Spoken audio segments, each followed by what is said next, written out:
Good afternoon. My name is Gail Filati. Talk about ethics today. First, we'll start out with the Webster definition, which is discipline dealing with good and evil and with moral duty. Alabama Educator Code of Ethics defines professional behavior of educators in Alabama. It serves as a guide to ethical conduct. The code protects the health, safety, and general welfare of students and educators, outlines objectives and standards of conduct for professional educators, and clearly defines unethical nature for which disciplinary sanctions are justified.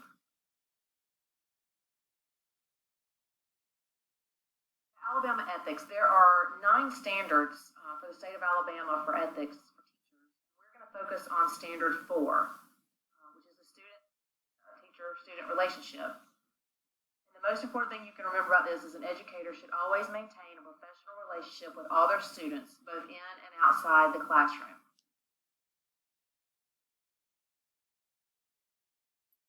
What is ethical?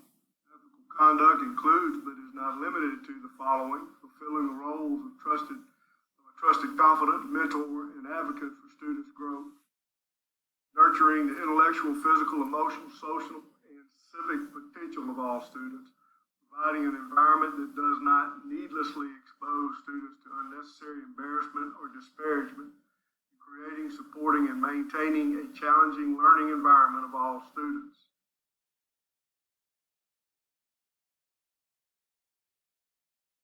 For unethical. Unethical conduct is including the following, but is not limited to: when you falsify, misrepresent, omit, or erroneously report professional qualifications, criminal records, or employment history when you apply for employment or certification. If you leave something off when you're applying for a job, that's unethical. When you falsify, misrepresent, omit, or erroneously report information submitted to federal, state, and or other governmental agencies.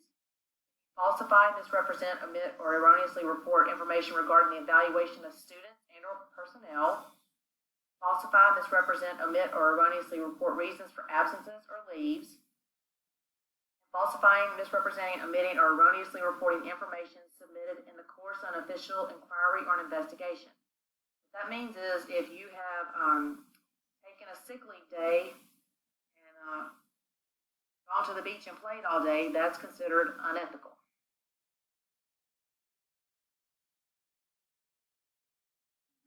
And harassing behavior on the basis of race, gender, national origin, religion, or disability; eliciting, encouraging, or consummating an inappropriate written, verbal, or physical relationship with a student; furnishing tobacco, alcohol, illegal, unauthorized drugs to any students, or allowing a student to consume alcohol or illegal or unauthorized drugs. Guys, we're the role models. We have to be above all of that.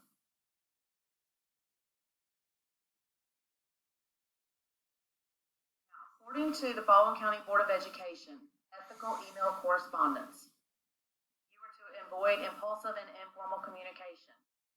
Sometimes it's easy to get upset and to want to fire off an email, but that's not going to work. It needs to be acceptable to a general audience.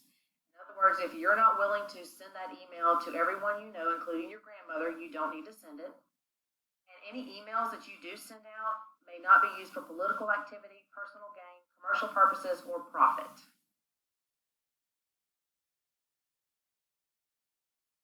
In the Archdiocese, we communicate with our students through electronic means.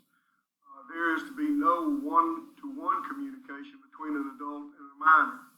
Parents must be notified of all methods of communication and granted access to participate in communications. Sexual overtones should not be replied to but reported within 24 hours to a supervisor. Here's a scenario. Mrs. J is a veteran teacher who's very popular with her students. She frequently offers students extra help after school, so it's not uncommon to see students visiting her classroom after school. She's tutored one of her students, Martha, in a variety of subjects over a 2-year period. During that time, Ms. J has emailed and texted Martha's cell phone using her personal email address. At first, first, the exchanges were very general, sometimes unrelated to school work. For example, asking Martha about a sick family member or how she was getting along with friends. Recently, the student began to text her teacher about more personal feelings.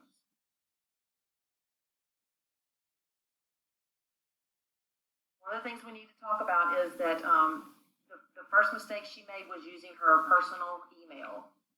And I would be concerned as an administrator. For 2 years, she has been tutoring this child. That would cause me to have a red flag. I think that's above and beyond.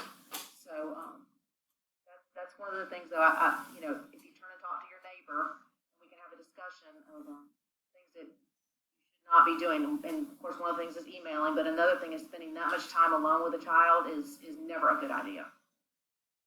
Social media practices, according to Baldwin County Board of Education, anything that would be considered inappropriate in paper form or verbal form is also considered inappropriate in electronic form. Staff and students are subject to disciplinary action for misuse of personal devices during the school day or at school-sponsored activities. For example, cyberbullying, harassment, accessing of pornographic or other inappropriate content, and other misuses of technology, even personal technology, are subject to disciplinary action when they occur at school or at a school-sponsored activity. In the Archdiocese, all interactions must be through ministry accounts, never personal. Monitored accounts, including passwords and usernames shared with pastor, principal, or supervisor. Platforms with disappearing content are prohibited, things such as Snapchat. And there are a million more out there that come in every day. But we can't involve those at all at the Archdiocese.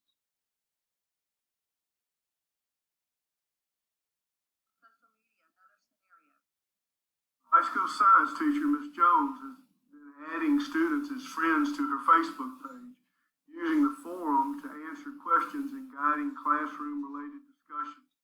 Lately, some students have begun asking personal questions about relationships and life choices.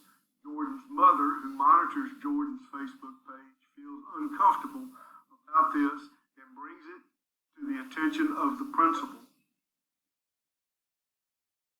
Remember, professional correspondence, not personal. Guys, you never like or accept as a friend on any social media platform a student. You just don't do it, period. Always include parents in the conversation, in the communication. When you email a student, you copy an adult. We have the generic that goes to the principal, it's blind copied. You have to do that for your own protection and the protection of the students. Students are not your friends. Keep current on the apps. Things like Yik Yak, Snapchat, Kirk, and many, many more. It's always a work in progress. One of the most important things you can remember is to, if you ever have any doubts or any questions, you need to go to your supervisor, your administrator, your principal. Like I've always said, when in doubt, find it out. There's no excuse for being ignorant. There's none when it comes to children and social media, emails, anything that's in writing. You don't want to make a bad choice.